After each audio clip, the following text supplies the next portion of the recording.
الأبواب. يا أيها المسلمون، العشر على الأبواب. يا أهل الصلاة أقبلوا،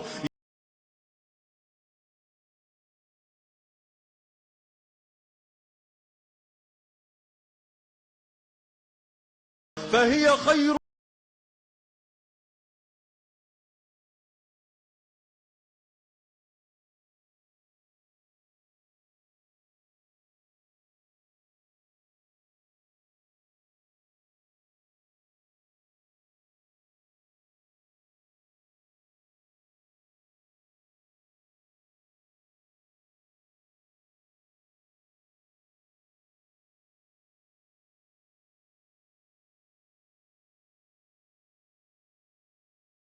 في ليلة القدر، وما أدراك ما ليلة القدر.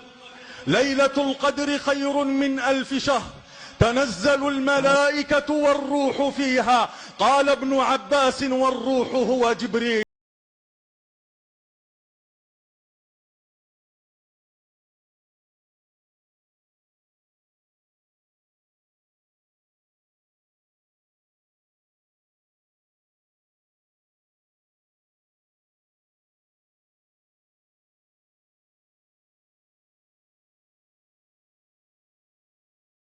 الله كان النبي صلى الله عليه وسلم إذا دخلت العشر اعتزل النساء وشد المئزر